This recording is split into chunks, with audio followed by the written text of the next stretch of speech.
Sir నమస్కారం sir. నమస్తే అండి.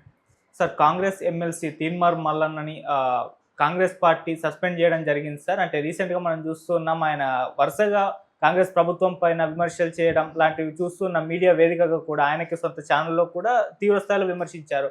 మరి దాన్ని బేస్ చేసుకునే ఇప్పుడు క్రమశిక్షణ కమిటీ వాళ్ళు సస్పెండ్ అయితే చేశారు. మరి దీన్ని మీరు ఏ విధంగా చూస్తారు సార్? అంటే కాంగ్రెస్ పార్టీలో ప్రభుత్వం మీద విమర్శలు చేయటం అనేది కొత్తేం కాదు. ఇది తీన్మార్ మల్లన్నతో మొదలైన వ్యవహారం కాదు. ఓకే.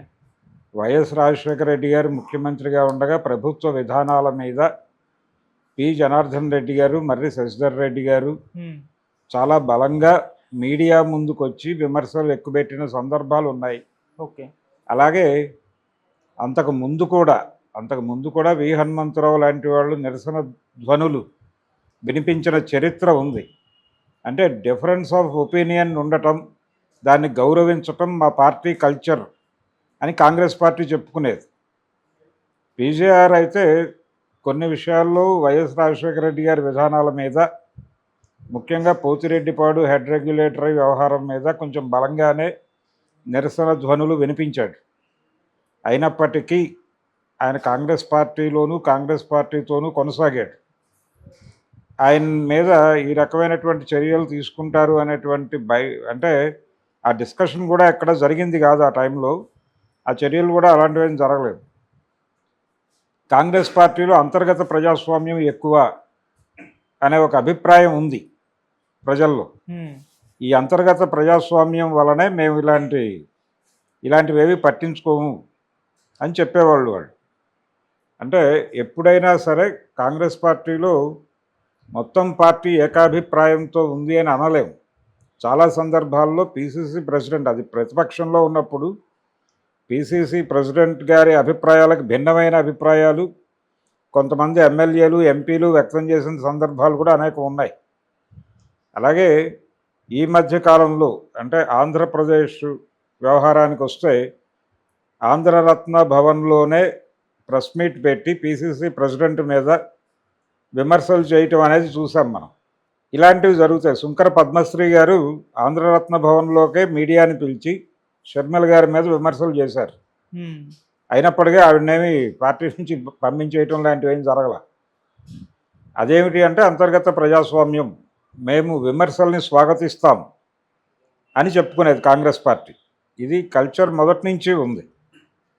అయితే ఇప్పుడు ప్రత్యేకంగా ఇతన్ని అంటే వరంగల్లో జరిగినటువంటి బీసీ గర్జన దగ్గర నుంచి తీన్మార్ మల్లన్నని ఏ క్షణమైనా పార్టీ నుంచి బయటకు పంపించే అవకాశం ఉంది అనేది బలంగా వినిపిస్తూ ఉన్నటువంటి మాట.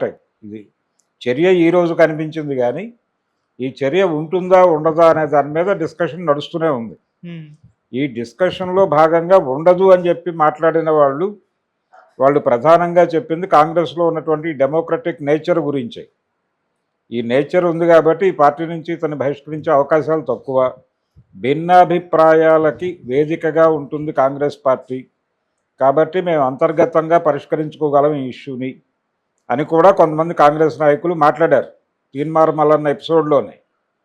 అయితే ఆయన దూకుడు పెంచుతూ వెళ్తున్నాడు, చాలా అగ్రెసివ్గా మాట్లాడినప్పటికీ ఆ రోజున పీజేఆర్ అలాగే మర్రి శశిధర్ రెడ్డి వాళ్ళు మాట్లాడిన డోస్తో పోలిస్తే ఇది హెవీ డోస్ అని నేనైతే అనుకోను.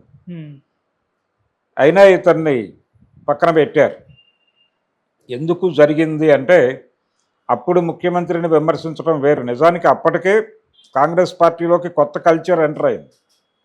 వైఎస్ రాజశేఖర రెడ్డి ముఖ్యమంత్రి కావటానికంటే చాలా ముందు, అంటే 89లో కాంగ్రెస్ పార్టీకి అధికారం వచ్చింది. 89లో అధికారం వచ్చింది రాష్ట్రంలో. అంటే ఎన్టీ రామారావు గారు 83 జనవరిలో అధికారం తీసేసుకున్నాడు కాంగ్రెస్ నుంచి. తీసేసుకున్న తర్వాత తిరిగి 89లో వీళ్ళకి అధికారం వచ్చింది. 89లో తిరిగి అధికారం వచ్చిన తర్వాత వీళ్ళు 90కి నూతన ఆర్థిక విధానాలు వచ్చినాయి. అవి వేగం పుంజుకునే టైంకి మళ్ళీ వీళ్ళు ఓడిపోయారు. స్ట్రైట్లో 94లో ఓడిపోయారు. ఓడిపోయిన తర్వాత 2004 వరకు అధికారం చెక్కలేదు వాళ్ళకి. 2004లో వైఎస్ రాజశేఖర రెడ్డి గెలిచాడు. అప్పటికే కాంగ్రెస్ పార్టీలో ఒక పద్ధతి ప్రవేశించింది, అది ఫ్రాంచైజీ మోడల్. ఈ ఫ్రాంచైజీ మోడల్ వల్లనే వైఎస్ ముఖ్యమంత్రి కాగలిగాడు ఆ రోజున. అంటే నేను చూసుకుంటాను, ఇదంతా నాకు అప్పచెప్పేయండి, మీకేం కావాలో అవి నేను డెలివరీ చేసేస్తాను, ఇక్కడ వ్యవహారాలని నేనే చక్కదిద్దుతాను అనేటువంటి ఒక ఫ్రాంచైజీ మోడల్లోకి తీసుకొచ్చారు పార్టీని. ఈ ఫ్రాంచైజీ మోడలే ఇంప్లిమెంట్ అవుతోంది. అందులో భాగంగానే ఇప్పుడు ఆ ఫ్రాంచైజీ మోడల్ అమలవుతున్నటువంటి రోజుల్లోనే పీజీఆర్ లాంటి వాళ్ళు నిరసన గళాలు వినిపించినప్పటికీ వాళ్ళ మీద చర్యలు తీసుకోవడానికి ఆయన కొంచెం మొహమాట పడ్డాడు. అంటే వాళ్ళ స్ట్రైచర్ రీత్యా కూడా తీన్మార్ మల్లన్న స్ట్రైచర్కిను పీజీఆర్ స్ట్రైచర్కి తేడా ఉంది, మర్రి శశిధర్ రెడ్డి స్ట్రైచర్కి తేడా ఉంది. ఎందుకంటే ఆయనేమో చెన్నారెడ్డి గారి కొడుకు, ఈయనకేమో విడిగా కార్మిక నాయకుడిగా ఒక స్ట్రైచర్ ఉంది, అలాగే ప్రజానాయకుడిగా ఆయనకు ఒక విస్తృతమైనటువంటి ఒక ప్రజాక్షేత్రం ఉంది. ఖైరతాబాద్ నుంచి రిపీటెడ్గా గెలిచినటువంటి ఎమ్మెల్యే కూడా, అలాగే సిఎల్పి లీడర్గా చేసిన చరిత్ర ఉంది ఆయన. అందుకని వాళ్ళకు ఉన్నటువంటి స్ట్రైచర్ రీత్యా వాళ్ళని కదిలించడానికి సాహసం చేయలేదు ఆయన, వాళ్ళని మెయింటైన్ చేశాడు. కొన్ని సందర్భాల్లో వి హనుమంతరావుతో కొన్ని తలనొప్పులు ఎదురైనప్పటికీ ఆయన కేంద్ర నాయకత్వంతో చెప్పి దాన్ని పరిష్కరించుకునేవాడు. కానీ మిగిలిన వాళ్ళు ఎవరిని ఉపేక్షించాల. కాంగ్రెస్ పార్టీ వ్యతిరేకంగా తనకు వ్యతిరేకంగా మాట్లాడిన వాళ్ళని ఆయన సీరియస్గానే చూశాడు. అలాగే ఇప్పుడు కూడా ఫ్రాంచైజీ మోడలే, రేవంత్ రెడ్డి గారు ఫ్రాంచైజీ తీసుకున్నాడు, కాంగ్రెస్ పార్టీ ప్రభుత్వాన్ని తీసుకున్నాడు. కాబట్టి ఆయన మీద సూటిగా విమర్శలు చేయటం అనేది గతంలో ఉన్నటువంటి కాంగ్రెస్ పార్టీ కల్చర్ దృష్ట్యా మీరేదో డిఫరెన్స్ ఆఫ్ ఒపీనియన్ ఉండటం తప్పేం కాదు కాంగ్రెస్ పార్టీలో అని అనుకుంటున్నారు, కానీ అలా కాదు. ఇది దీన్ని ఫ్రాంచైజీ మోడల్లోకి తీసుకురావటం అంటే కాంగ్రెస్ పార్టీని ప్రాంతీయ పార్టీ స్థాయికి కుదించటం. ఆ కుదింపు కార్యక్రమం వైఎస్ గారే చేశాడు. సో ఇప్పుడు కూడా అదే మోడల్ నడుస్తోంది, సేమ్ మాడ్యూలు. అందులో భాగంగానే ఇది కూడా ఒక ప్రాంతీయ పార్టీగానే చూడాలి ఇక్కడ ఉంది. కానీ దీన్ని తనదైన శైలిలో నడుపుతున్నాడు ఆయన. ఈ నడిపే క్రమంలో ఆయన ఒకవైపు కాంగ్రెస్ ముఖ్యమంత్రిగా ఉంటూనే రెండో వైపు కేంద్ర ప్రభుత్వంతో కూడా సన్నిహిత సంబంధాలు మెయింటైన్ చేస్తున్నాడు.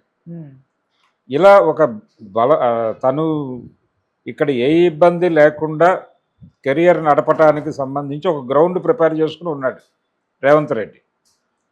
ఇంకొక అభిప్రాయం ఉంది ప్రజల్లో, రేపు పొద్దున ఒకవేళ భారతీయ జనతా పార్టీ గెలిచే పరిస్థితి ఉంటే, అనివార్యంగా బీజేపీ గెలిచే ఉద్దేశంతో బీజేపీ ఉంటే ఇది పెద్ద విషయం కాదు గెలుపు అనేది.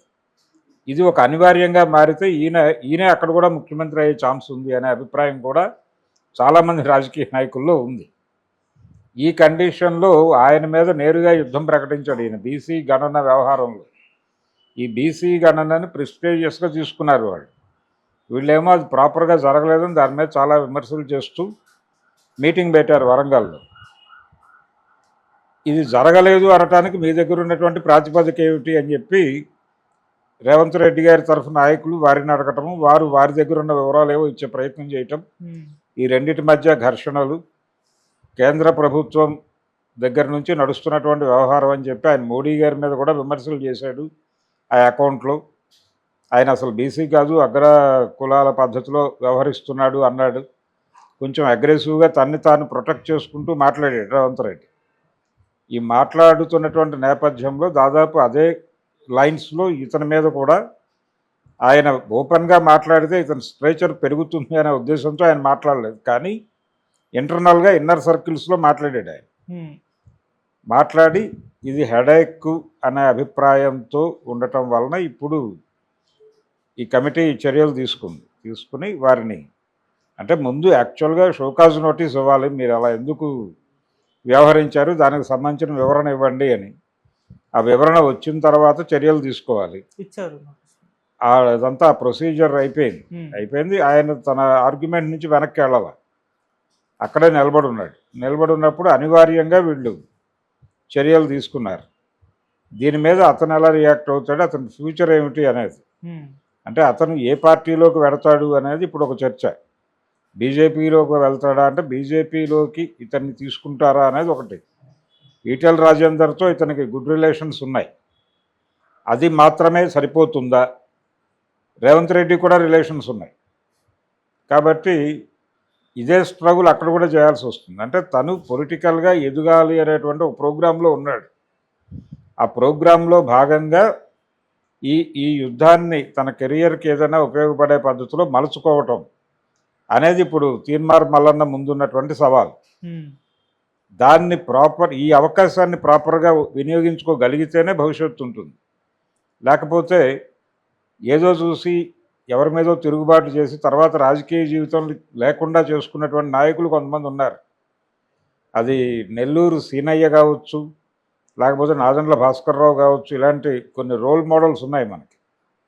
అందుకని అలా అయిపోకుండా ఏదో తిరుగుబాటు చేశారు అనేది, అంటే తిరుగుబాటు చేశారు అన్నట్టు కాకుండా ఈ తిరుగుబాటు మోటోని బలంగా స్థిరపడి ఏదో పార్టీలోకి తను వెళ్ళటం కాదు, తనని ఏదో ఒక పార్టీ ఎమర్జీ చేసుకోవాల్సిన అవసరం ఉంది అని గుర్తించాలి. ఆ గుర్తించడానికి వీళ్ళు చేయవలసింది ఏంటంటే, ఆ వరంగల్ సభ నుంచి మాకున్న ఓట్ బ్యాంక్ని మేము ప్రభావితం చేయగలము, దీన్ని విస్తృతం చేసుకోగలము అనేటువంటి ఒక భయాన్ని పార్లమెంటరీ పార్టీల్లో కలిగించగలగాలి. అది కలిగించగలిగితే ఆయన స్కీమ్ వర్కౌట్ అవుతుంది.